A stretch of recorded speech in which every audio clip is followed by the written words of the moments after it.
आपने ये कहा कि अगर मोदी ऐसा नहीं करेंगे तो ये नमक हरामी होगी। आज भी कह रहा हूँ तुम्हारी टीवी में नमक हराम है, राम इसका बदला लेंगे। तो पब्लिक तो सर उन्हें जिता कर प्रधानमंत्री बना रही है। 2 बार बनाई, हाँ, अब तीसरी बार देखो। फिर 2024 में कौन है, कौन चेहरा है? मैं उसका नाम लूंगा तो सब लोग मिलकर उसको खत्म कर देंगे। तो सर फिर तो ये कह सकते हैं मोदी जी बहुत पावरफुल हैं, जो संघ की भी नहीं चल रही, उनकी पार्टी के लोगों की भी नहीं चल रही, नहीं, पार्टी सिद्धांत से अलग काम कर रहे हैं, फिर भी देश के पीएम बने हुए हैं। पावरफुल तो आपके शब्द है, मैं कहूँगा मूर्खता है। रूसी उपचुनाव का जो नतीजा आया समाजवादी पार्टी के हक में, वहाँ बीजेपी हारी, तो आपको लगता है कि शुरुआत हो चुकी है ये? मैं तो समझता हूँ कि मोदी के साथ हम चुनाव करेंगे तो निश्चित हार जाएंगे।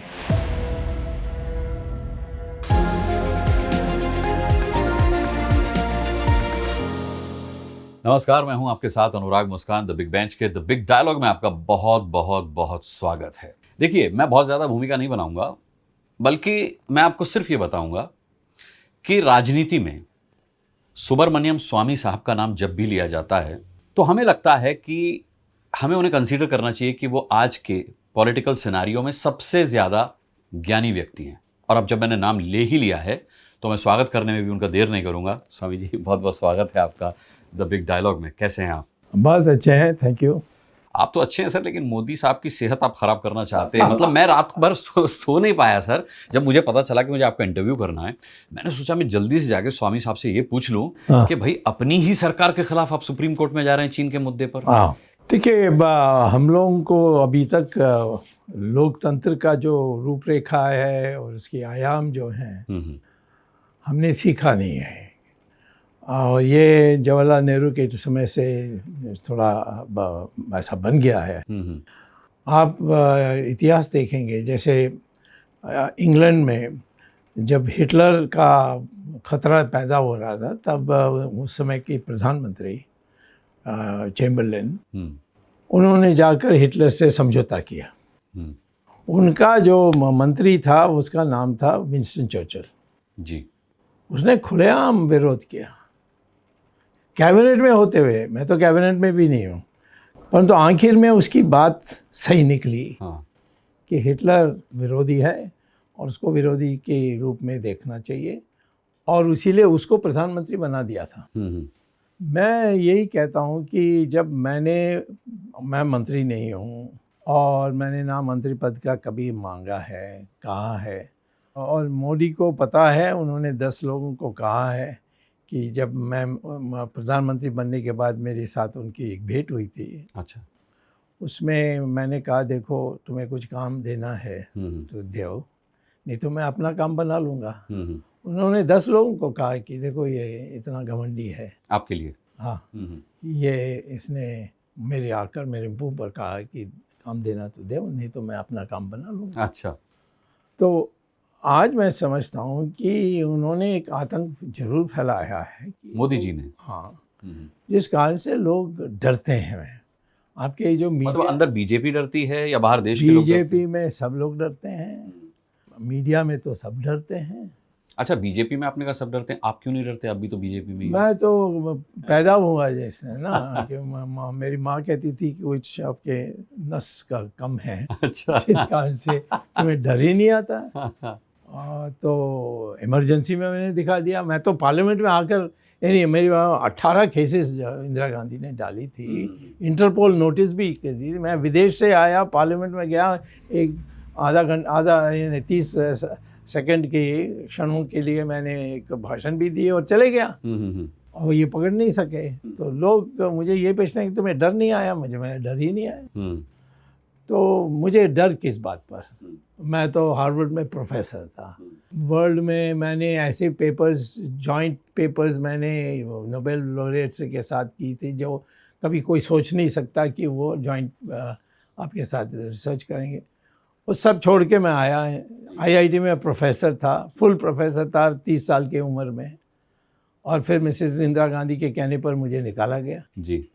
तो मैं तो ये समझता हूँ कि मुझे अपना कर्म करना चाहिए, और भगवद गीता में जैसा है कृष्ण भगवान कहते हैं कि उसकी जो परिणाम है वो तो मैं। आपका उपयोग भी तो पार्टी कृष्ण के तौर पर कर सकती थी। दूसरा, आपने हिटलर और चर्चिल का उदाहरण दिया। आपने कहा कि विरोध करने पर चर्चिल को बाद में प्रधानमंत्री बना दिया गया।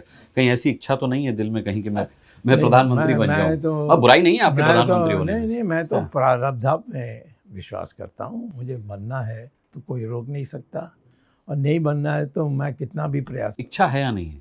इच्छा की बात क्या है, मैं भारत देश की जो अर्थ प्रणाली है उसको शानदार करने के लिए मेरे पास क्षमता है। तो मोदी जी तो कह रहे हैं कि हम नंबर 3 पर लाने के लिए कगार पर खड़े हैं। तो सब बकवास है, उसमें कुछ सत्य नहीं है। हाँ। मेरे साथ डिबेट करने बोलिए, किसी को भेज दें। हाँ, मैं पढ़ रहा था, आपने डिबेट के लिए चैलेंज भी किया न्यूज़ चैनल्स वालों को। इस पर मैं बाद में आऊंगा, लेकिन मेरा सवाल फिर भी सुब्रमण्यम स्वामी जी ये है कि मोदी को टीवी पर आकर कहना पड़ा कि चीन अंदर नहीं घुसा है, कोई नहीं घुस सकता, कोई नहीं घुसेगा। ये भी नहीं कहा उन्होंने। हाँ। ये नहीं कहा, चीन का नाम ही लेने के लिए उसको। हाँ, उन्होंने कहा कि हमारी सरहद के अंदर कोई नहीं घुसा है। कोई आया ही नहीं, कोई गया नहीं। हाँ, ये कहा, झूठ है। अच्छा, फिर लद्दाख के उपराज्यपाल ने भी कहा कि 1 इंच जमीन पर भी किसी ने कब्जा नहीं किया। राज्यपाल का कोई कीमत है हमारे देश में आजकल? उसको कहा है, वो दूसरा कुछ कहता है तो उसको उसी समय निकाल देते। मैं उसे नहीं चाहता हूँ।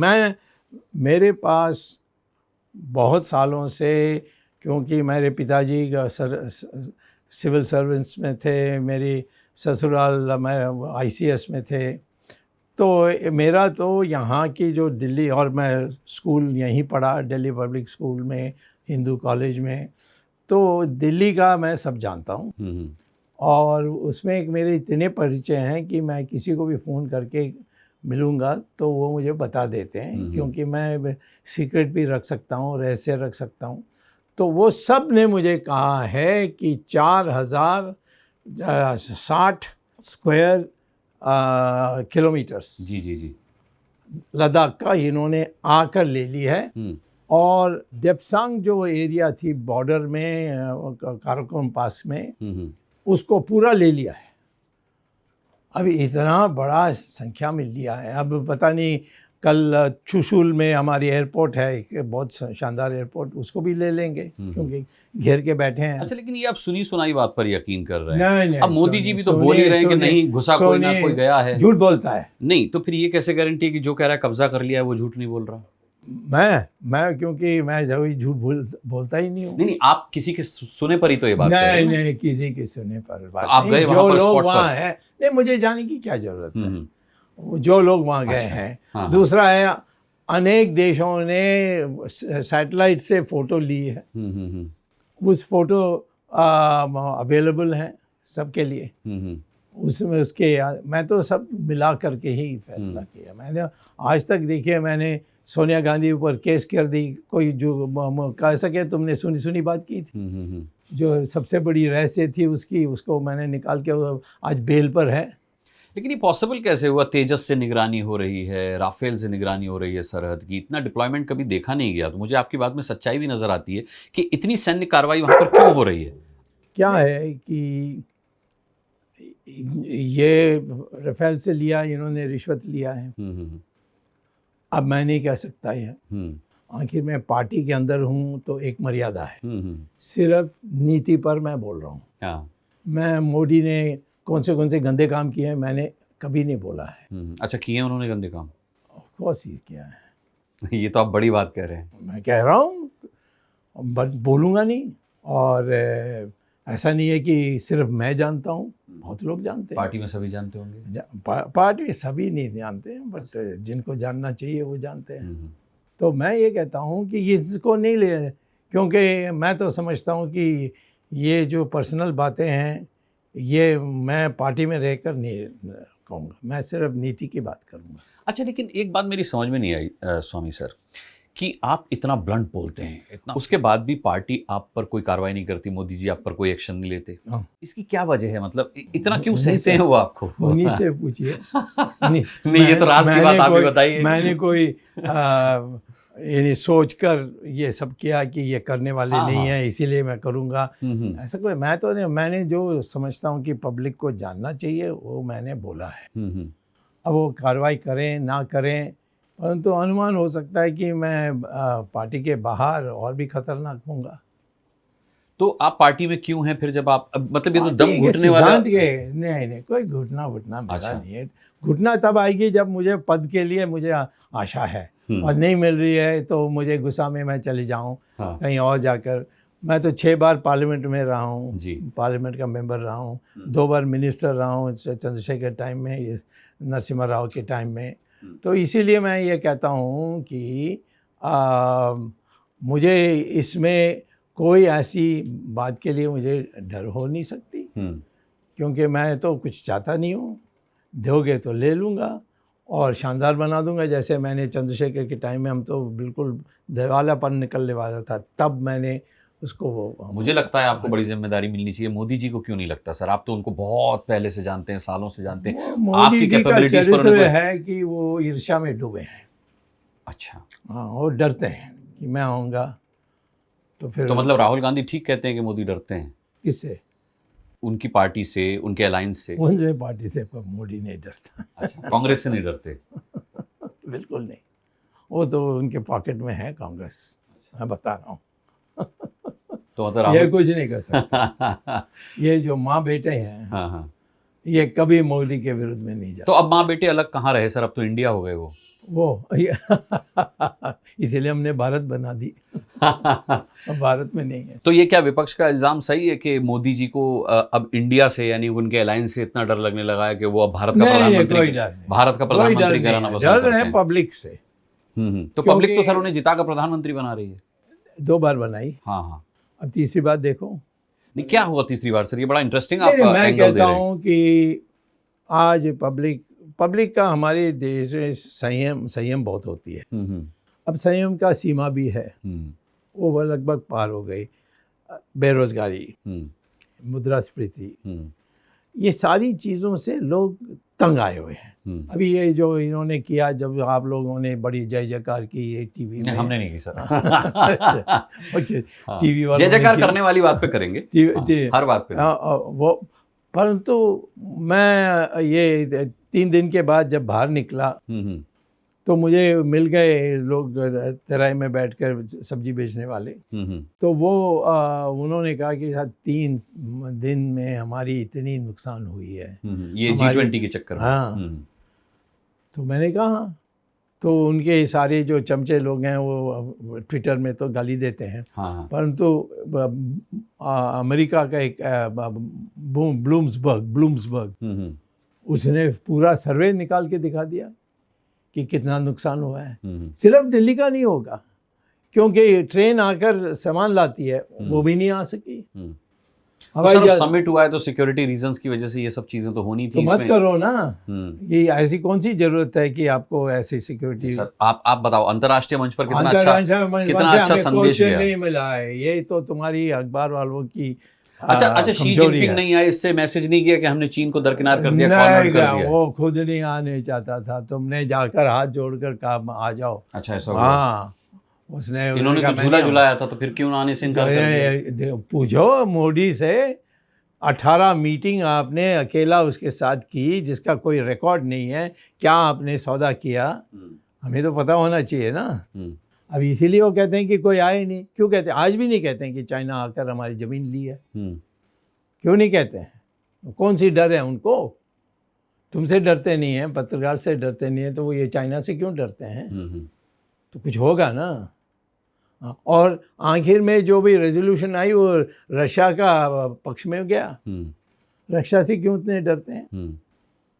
और फिर बाइडेन को बोलने नहीं दिया, प्रेस कॉन्फ्रेंस करने नहीं दिया। ऑटोग्राफ ले रहे हैं सर, आप क्या बात कर रहे हैं? वो लगा ऑटोग्राफ ले रहे हैं, नहीं वो तो कोई बड़ी बात नहीं। तो किस चीज़ को सच माना जाए? देखो, मैं आपकी बात को सच मान रहा हूँ कि बाइडेन को बोलने नहीं दिया, लेकिन मैंने देखा कि बाइडेन उनका ऑटोग्राफ ले रहे हैं। मैं बाइडेन का कोई हितैषी नहीं हूँ।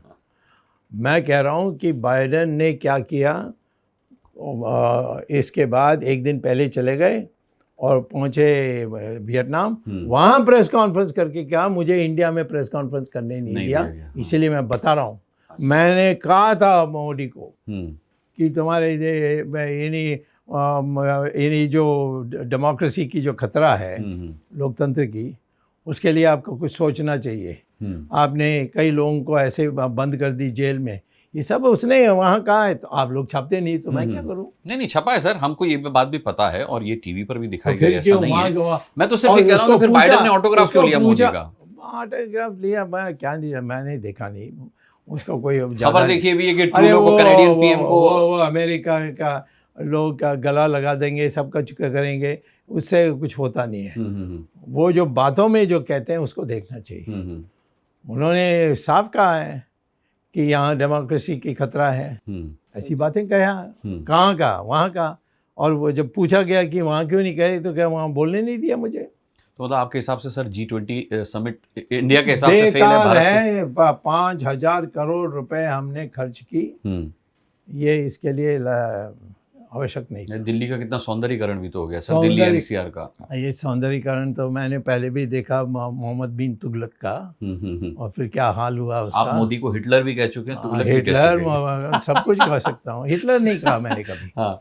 मैंने ये कहा कि तानाशाही की जो शुरुआत हो गई देश में, उसका हम विरोध करते हैं। मतलब हिटलर शाही की शुरुआत हो चुकी है। हिटलर भले ना शाही तो आप लोगों का भाषा है, मेरे का भाषा नहीं है। हिटलर तो एक बहुआयाम व्यक्ति थे। तानाशाही का सबसे बड़ा एग्जाम्पल हिटलर ही है ना सर? नहीं, तानाशाही के एग्जाम्पल स्टालिन, ऐसे लोग थे। अच्छा, अर्थव्यवस्था पर आपने अभी बात की। मोदी जी अर्थव्यवस्था को, आपने ये भी कहा कि सरकार आंकड़े बढ़ा चढ़ा कर दिखाती है। हाँ, करेक्ट। ऐसा क्यों है? झूठ बोलने की आदत हो गई ना, कि जो असलियत लिखेंगे और बताएंगे तो फिर पब्लिक में वो समझते हैं कि इम्प्रेशन खराब हो जाएगा।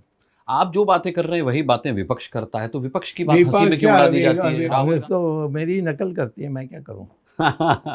तो कांग्रेस, आपने कहा आपकी नकल करती है, अब तो मैं कांग्रेस को अकेले देखता भी नहीं, अब तो मैं इंडिया के तौर पर देखता हूँ उस पूरे गठबंधन को। इसका क्या भविष्य है सर 2024 में? ये माँ बेटा के परिवार हट जाए, अच्छा, इस तो कांग्रेस का ऑल इंडिया में बहुत अच्छा चांस है।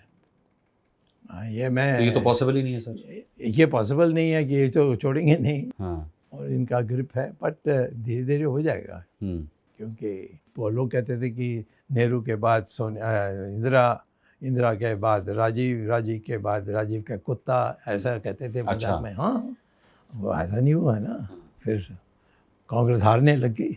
हाँ। अच्छा, सबसे बड़ा सवाल ये है कि आप कह रहे हैं कि मोदी जी ठीक से काम नहीं कर रहे, आप कह रहे हैं कि राहुल और सोनिया ठीक से काम नहीं है, उसको तो समझ में नहीं आती क्या करना है। चलिए, ये तो और आपने बड़ा बयान दे दिया। कह रहा हूँ, राहुल और सोनिया आपने कहा मोदी जी की जेब में है। हाँ। तो फिर 2024 में कौन है, कौन चेहरा है फिर? पब्लिक है। इंदिरा गांधी, पब्लिक तो पीएम नहीं बन सकती सर। नहीं, इंदिरा गांधी को हराया तो पब्लिक ने, और किसने हराया?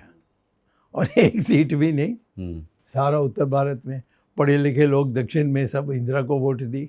पर ये अनपढ़ लोगों ने, जो भारतीय संस्कृति में लिप्त हैं, उन्होंने इंदिरा गांधी को हराया। इंदिरा गांधी को खुद हरा दिया, उसके कॉन्स्टिट्यूंसी में उसके बेटे को हरा दिया। ये किसने किया? गरीब लोग, अनपढ़ लोग। तो ये हमारी देश की संस्कृति ऐसी है। 50 साल तक कांग्रेस कहती रही गरीबी हटाओ, गरीबी हटाओ, कांग्रेस नहीं हटी। आपको लगता है मोदी जी 10 साल में रुखसत हो जाएंगे इस देश से? जबकि 15 साल तो वो सीएम रहे गुजरात के। खुलेआम कह दिया उसको, बस 10 हो गया, दो टर्म मिल गई, और उसको जाना चाहिए, किसी और को मिलना चाहिए। वो किसी और कौन होगा सर? पार्टी के अंदर से ही होगा, और पार्टी के अंदर से मैं उसका नाम लूँगा तो सब लोग मिलकर उसको ख़त्म कर देंगे। अरे, तो इसीलिए मैं नाम नहीं लूँगा। तो हमारी लोग कह रहे हैं कि योगी भी आ सकते हैं। कोई भी आ सकता है। हाँ। मैं किसी का नाम नहीं लूँगा, क्योंकि उसका नुकसान करूँगा मैं नाम लूँगा तो। और आप तो कह रहे हैं कि मोदी जी से सब डरे हुए हैं, तो जब डरे हुए हैं तो आगे कैसे आएंगे? डरे हुए हैं तो आप लोग डरे हुए हैं। नहीं, हाँ, मैं तो कम से कम अपनी गारंटी लेता हूँ। मैं कहता हूँ कि हमारी पार्टी में लोग कहते हैं कि काय को हम स्टैंड लें, तो मैं ये कहता हूँ कि बाहर व्यक्त करने मेरे जैसे लोग बहुत कम हैं। क्योंकि सबको तो कुछ ना कुछ आशा होती है। मैंने तो सब देख लिया आज। हाँ, तो मुझे कोई ऐसा आशा नहीं है कि मुझे प्रधानमंत्री बनना है। बन जाऊंगा तो प्रारब्ध है, उसके लिए मैं ना मुझे श्रेय मिलना चाहिए, ना किसी और को श्रेय मिलना चाहिए। मतलब इच्छा है, आप इतने लर्नेड हैं, इतने अच्छे कानूनविद हैं, अर्थशास्त्री हैं, तो इच्छा बुरा शब्द है। कामना कामना भी नहीं, आएगा तो ठीक है, बस इससे ज़्यादा नहीं, आएगा तो ठीक है। इंडियन तो मतलब 2024 में ही या इसके बाद? कभी भी भाई, अब भगवान क्या चाहें, मैं क्या जानूँ। तो ये अब इसमें हम कोई आशा लगा के बैठे हैं कि हो जाएगा, कल हो जाएगा, इसको हो जाएगा, उससे बात करो, इससे बात, मैं तो नहीं करने वाला हूँ। आएगा तो प्रारब्ध से आएगा तो मैं देश के लिए करूँगा, फिर कि सबको कहूँगा कि भाई देश के लिए जो अच्छा मैं करूँगा, तुमसे तुम्हारे कारण तो मैं नहीं आया। तो फिर अर्थशास्त्री होने के वही है नाते मेरा, अर्थव्यवस्था को कैसे पटरी पर लाएंगे आप? वो तो 10 साल में अगर मोदी जी नहीं ला पाए तो आप कैसे करेंगे? मैंने किया था नरसिम्हा राव के साथ, मैंने किया था चंद्रशेखर के साथ, जब डूब गए थे वीपी सिंह के जो उसने बेड़ागर्क किया था हमारी इकोनॉमी को, हमने उसको टर्न अराउंड किया था। मुझे पता है अर्थशास्त्र, मुझे पता है कि पहले कदम क्या लेना है, दूसरे कदम कौन से लेनी है, कैसे जाना। मैं कई बातें कहता हूँ कि लोगों को हैरान हो जाता, मैं कहता हूँ इनकम टैक्स को अबॉलिश करो। लोग कहते हैं पैसा कहाँ से आएगा, ऐसे पागल लोग हैं जो पूछते हैं पैसा कहाँ से आएगा। पैसा तो अनेक जगह से आएगा, इनडायरेक्ट टैक्सेस से आएंगे, इकोनॉमी बूस्ट होगी तो होगा। आप इंडियन इकोनॉमी को तो 10% प्रति वर्ष 10 साल चलेगी तो हम दुनिया के नंबर 1 हो जाएंगे। आपने एक लीड तो मोदी जी को दे ही दी, लेकिन फिर भी क्या भारत के उसके दिमाग में घुसेगा नहीं ये बात। मैं क्या कहूँ सर, आप ज़्यादा बेहतर जानते हैं। भारत के मुद्दे पर हैं पीएम के साथ? भारत क्या, भारत तो पहले से है, कौन सी नई बात है। भारत कॉन्स्टिट्यूशन, हमारी कॉन्स्टिट्यूशन की जो है उसमें जाकर देखिए, इंडिया दैट इज भारत। पर वो तो होना चाहिए ना, ये भारत दैट इज इंडिया। तो ठीक है, मुलायम सिंह भी इसकी पैरवी कर चुके हैं। मैं तो जानता हूँ, मैं कहता हूँ इसमें ये हंगामा क्यों हो रहा है। नाम तो भारत है, कई लोग गलती से कहते हैं कि एक राजा था भारत तो उसके नाम से है, मैं ऐसा नहीं है। और हिंदुस्तान हमारी संस्कृति है, वो भी हमारे ग्रंथों में है हिंदुस्तान कि हिमालय और हिंदू, वो दोनों मिलके हिंदुस्तान, जहाँ हिंदू रहते हैं। आप हिंदू राष्ट्र के भी पैरवी करते हैं, आप सनातन के भी पैरोकार हैं। इतना तो मोदी जी के साथ होंगे फिर? नहीं, मोदी जी क्या वो हिंदुत्व के लिए भी कुछ नहीं कर रहे? हिंदू राष्ट्र के लिए कुछ नहीं कर रहे हैं। उन्होंने जाकर मंदिरों को अपने हाथ में ले लिया उत्तराखंड में, मुझे कोर्ट में जाकर उसको छुड़वाना पड़ा। मतलब मंदिरों को अपने हाथ में ले लिया, मतलब सरकारीकरण कर दिया। अच्छा। और अब महाराष्ट्र में मैं केस लड़ रहा हूँ, वहाँ भी वहाँ के महाराष्ट्र सरकार ने इनके कहने पर उन्होंने मंदिर ले ली, जो कृष्ण मंदिर, उसको विठल कहते हैं, विठल रुक्मणी मंदिर, उसको अपने हाथ में ले ली। मैं कोर्ट में जाकर उसको लड़ रहा हूँ। ये तो हमारे सिद्धांत नहीं है ना। पीछे सरकार की क्या मंशा हो सकती है? वो जो पैसा है वहाँ उसको लूटने के लिए। अरे हाँ, मैं कह रहा हूँ, वो पहली चीज़ उन्होंने की जब उत्तराखंड में उन्होंने राष्ट्रीयकरण किया कि जो तिजोरी है वो चीफ मिनिस्टर के पास होगा। ये क्यों? वो एक ही है पैसा। तो मतलब ये सरकार जनता को ही नहीं लूट रही, मंदिरों को भी लूट रही है, आप कहना चाहते हैं? लूटने वाली थी, उसको मैंने एक जगह में रोक दिया, अब दूसरी जगह में भी रोक रहा हूँ। ये तो आप बड़ी बात कह रहे हैं। आपने मंदिर के मुद्दे पर भी मैंने सुना था कि आपने कहा कि राम मंदिर का मुद्दा जो क्रेडिट सरकार लेती है, विरोध में उसमें भी सब कुछ आपने किया। तो सब जानते हैं। ये तो क्या हुआ मैं बता रहा हूँ। हिंदुओं ने कहा कि हमारे हाथ में आनी चाहिए सारी प्रॉपर्टी जी। मुसलमानों ने कहा कि हम 500 साल से यहाँ मस्जिद चला रहे हैं, ये हमारी है। तो इलाहाबाद हाई कोर्ट ने कहा कि अच्छा 2/3 हिस्सा हिंदुओं को, 1/3 मुसलमानों को। लेकिन दोनों ने कहा कि नहीं, ये नहीं मानेंगे, पूरा चाहिए। तो यहाँ आए, यहाँ सुप्रीम कोर्ट ने 8 साल के लिए उसको छुआ नहीं, कहा कि क्या कौन सी नई बात हम ढूंढने वाले हैं, यही कहने वाले हैं, या हो सकता है कि बांटने में ये हिस्सा थोड़ा बदल देंगे। तो बिल्कुल नहीं हुआ। उस समय पता नहीं कैसे मेरे दिमाग में ये बात आई, मैंने कहा कि मैं वहाँ जाकर कहूँगा राम यहाँ पैदा हुए, ठीक है, और कोई इसी जगह में नहीं पैदा हुए। तो मेरा आस्था कहता है कि राम की पूजा वहीं करूँ, होनी चाहिए, और मुझे और कोई जगह नहीं है। मुसलमान की जो मस्जिद है वो तो कहीं भी बन सकती है, मस्जिद तो तुम रोड में भी कर सकते हो, तुम्हारे बेडरूम में भी कर सकते हो, ठीक बात। हवाई जहाज में भी कर सकते हो। तो उसका कोई भगवान नहीं है, कोई खुदा नहीं है उसमें जी। तो इस बात को लेकर हम जीते। हम्म, इसने मोदी ने एक एप्लीकेशन डाली अच्छा। कि सारी जो जमीन नरसिम्हा राव ने राष्ट्रीयकरण किया था मंदिर बनाने के लिए, क्योंकि वो भी इसी पक्ष में थे, कर नहीं सके, परंतु सारा जमीन की उन्होंने राष्ट्रीयकरण करके मंदिर के लिए रखा। उसको वापस विपरीत में मंदिर सारे जमीन को वापस करने के लिए उसने एक प्रस्ताव रखा कोर्ट में। परंतु कोर्ट का मैं कहता हूँ ये जजेस को भी हमें सलाम करना चाहिए। उन्होंने कहा कि नहीं, हम नहीं इसको सुनेंगे। क्रेडिट तो मोदी जी और योगी जी ले रहे हैं उसका। वो तो बहुत आसान है, आप लोग जो पिट जाते हैं, यानी उनके गुलाम है ना। तो क्या एक मछली सारे तालाब को गंदा कर देती है। आप बार बार मेरी तरफ इशारा कर रहे हैं, जबकि मैं कहता हूँ सब ऐसे ही है। मैं तो मेरी बेटी हिंदू की जी जर्नलिस्ट है, हाँ, वो भी सुनती है मुझसे। तो मैं ये कहता हूँ कि आपकी मजबूरी है, विषय विवशता है, जो भी है, परंतु आप जो सच है बोल नहीं सकते।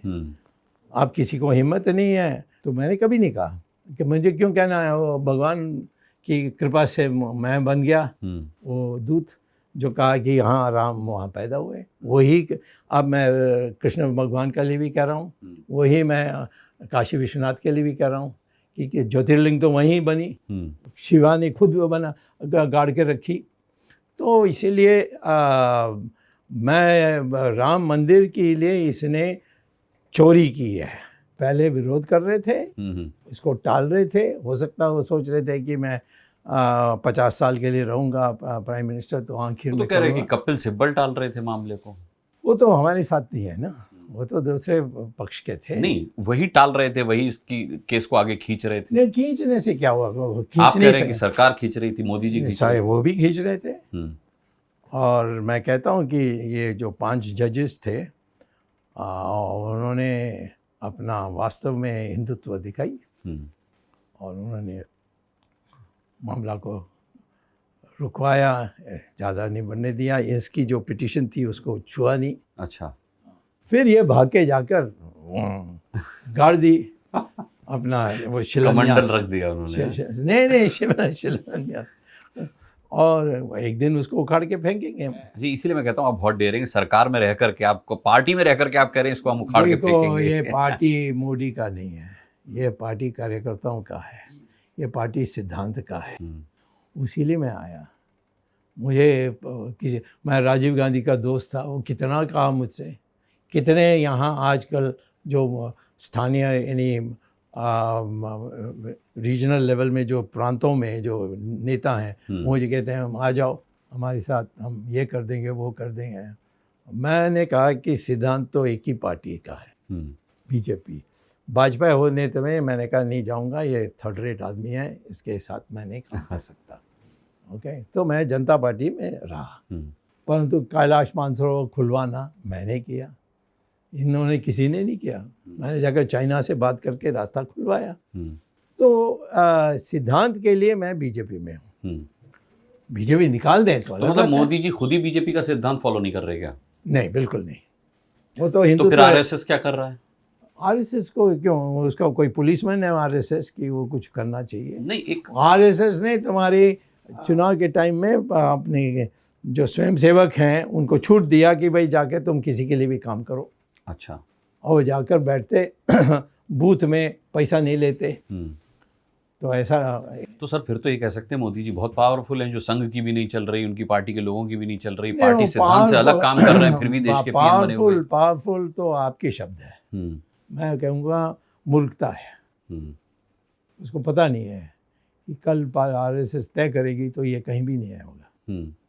इसीलिए तो मैंने पूछा कि अगर बीजेपी का सिद्धांत मोदी फॉलो नहीं कर रहे हैं तो फिर आरएसएस क्या कर रही है? तो आरएसएस उनका तुम्हारे टाइम टेबल में तो नहीं चलने वाली है, उनका भी टाइम टेबल है। अच्छा, उनका वो ऐसा कोई करना नहीं चाहिए जिससे विपक्ष के लिए फायदा हो जाए। वो तो बिल्कुल उनको नहीं चाहते हैं ना।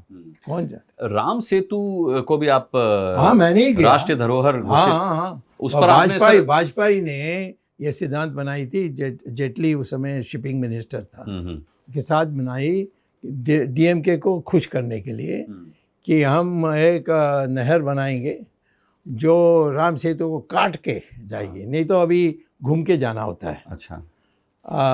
श्रीलंका से घूम के जाना होता है। तो तब मैं कोर्ट में गया और उस समय मैं जनता पार्टी का अध्यक्ष था, तो मैंने कोर्ट में जाकर बहस की और जीत गया और रुक गया। अब उसके बाद अब मैं कहता हूँ कि राम सेतु को राष्ट्रीय धरोहर घोषित करो।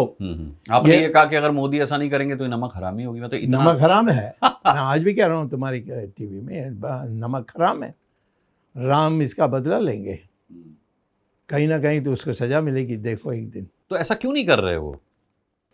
पता नहीं उसके दिमाग में क्या है, रावण के दिमाग में क्यों इतना ज्ञानी मोदी तो अनपढ़ भी है, बट रावण तो ज्ञानी था। अच्छा, आप कह रहे मोदी अनपढ़ है? वो तो और क्या पढ़ाई है उसकी बताइए। तो मतलब कांग्रेस से ही पूछती है कि डिग्री दिखाएं? नहीं, डिग्री में मैं नहीं जाता। मैं कहता हूँ कोई ज्ञान होनी चाहिए, किसी कोई शोध की करके लिखा है, जैसे विंस्टन चर्चिल ने। देश के बच्चों को तो गाइड करते हैं, परीक्षा में चर्चा करते हैं। 2+2 = हाँ, यही है 2ab। वो कहता है a+b²। तुम्हें इतना अलजबरा पता है? a+b², a+a² + b² + 2ab। कहता है 2ab कहाँ से आया? बच्चों को पूछता है, सब हंस रहे हैं। अच्छा, जिस तरीके से मोदी सरकार पर आरोप लगते हैं, विपक्ष आरोप लगाता है कि ईडी और सीबीआई का मोदी जी इस्तेमाल करते हैं प्रेशर क्रिएट करने के लिए, पॉलिटिकल टैक्टिक्स के लिए, दबाने के लिए अपने विरोधी को, क्या ये सच बात है? कुछ गलत नहीं किया तो तुम्हें क्या चिंता है? मुझे चिंता नहीं है कि वो भेज दें दो। बट विपक्ष का आरोप है मोदी जी के खिलाफ कुछ भी बोल दीजिए, दूसरे दिन ईडी सीबीआई के छापे पड़ जाते हैं। वो ठीक है, पर तुम्हारा कोई कमी है ना, इसीलिए तो सीबीआई में तुम फंस जाते हो। बट इससे गलत मैसेज भी तो जाता है जनता में कि मोदी जी बदला ले रहे हैं बिना बात हो रही है। तो मोदी जी ऐसा क्यों करते हैं एकदम कुछ समय? मैं कहता हूँ कि ये निर्दोष होते तो तब आपकी बात में कोई दम होती।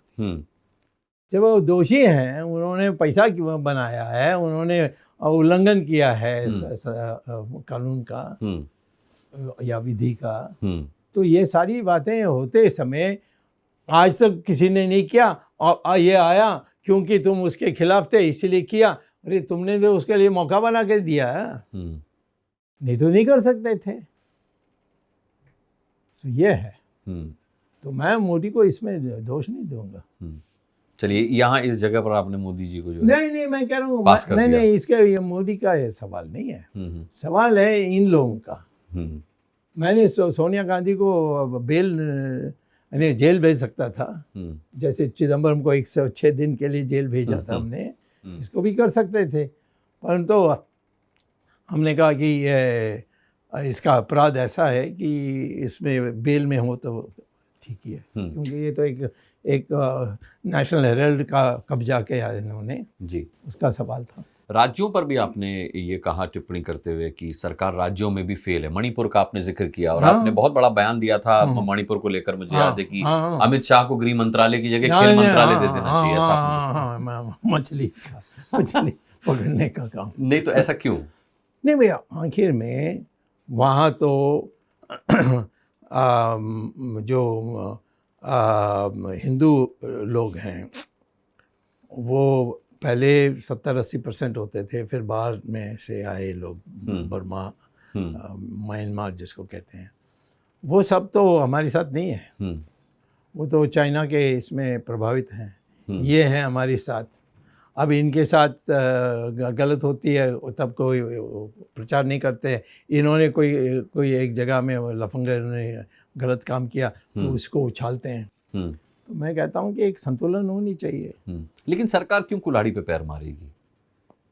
क्यों अपने आप को फेल कर देगी किसी राज्य में कहीं पर भी? उसको भी पता है कि अगर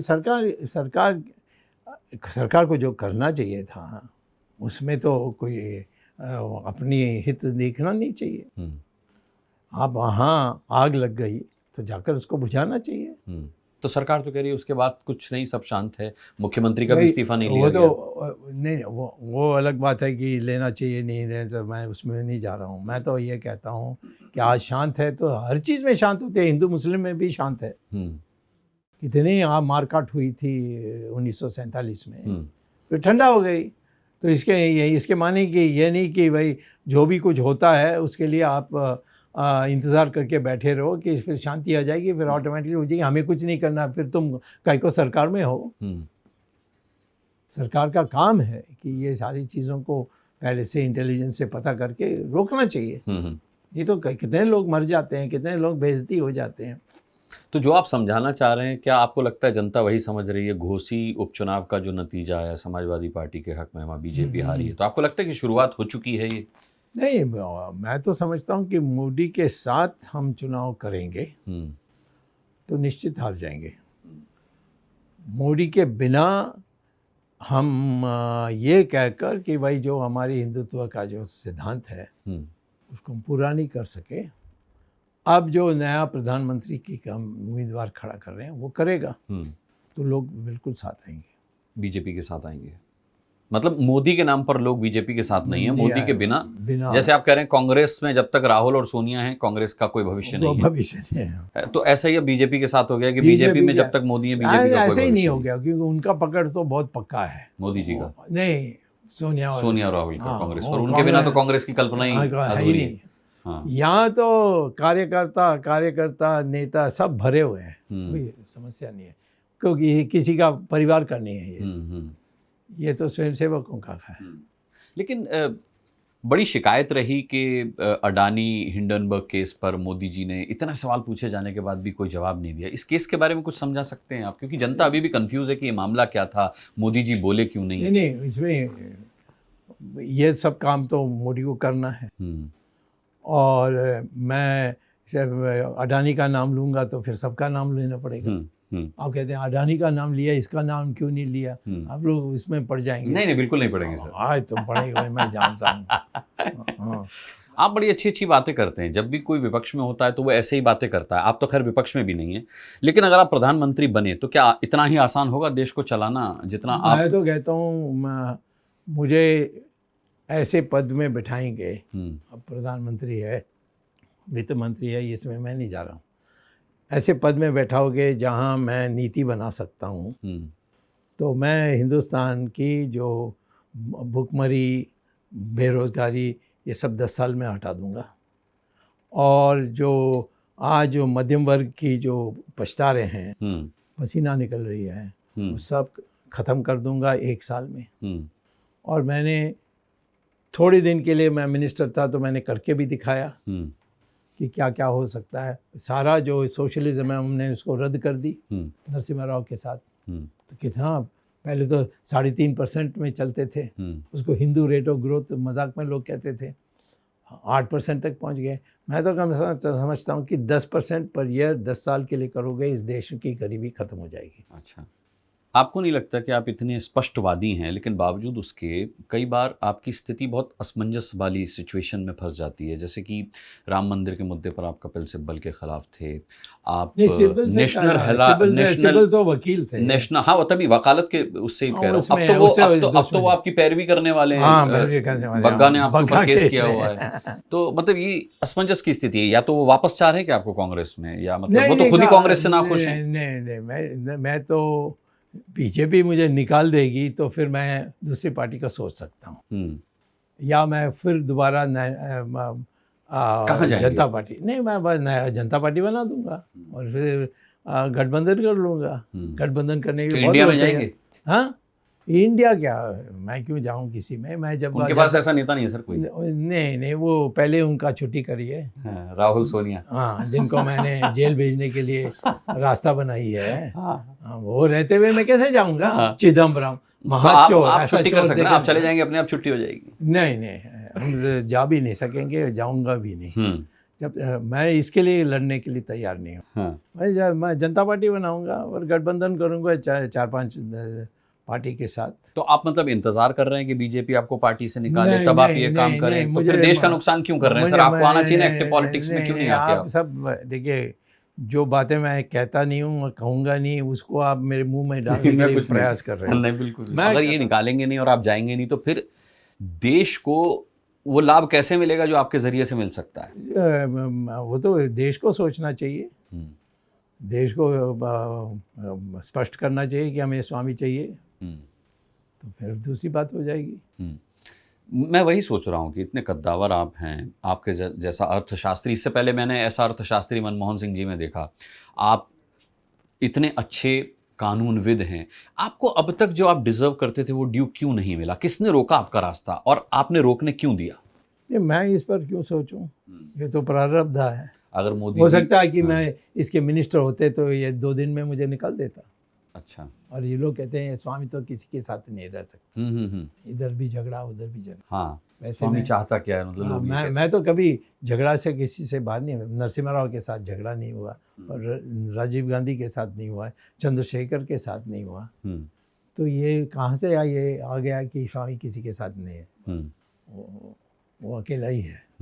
ये सब प्रोपेगेंडा चलती है और आपके मीडिया में पैसा लेने वाले लोग भी हैं। अच्छा, मैं जानता हूँ। अब सर हर जगह हर तरह के लोग है ना, मैं क्या नहीं कहता हूँ कि पॉलिटिशियन में नहीं है, पॉलिटिशियन में है, तुम्हारे में है।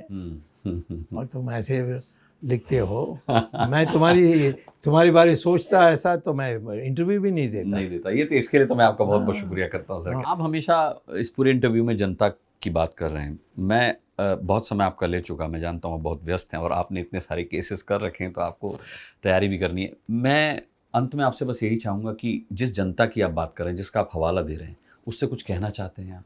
हमारी जनता बहुत सूझबूझ की है, मुझे पूरा विश्वास है कि वो सही करेंगे।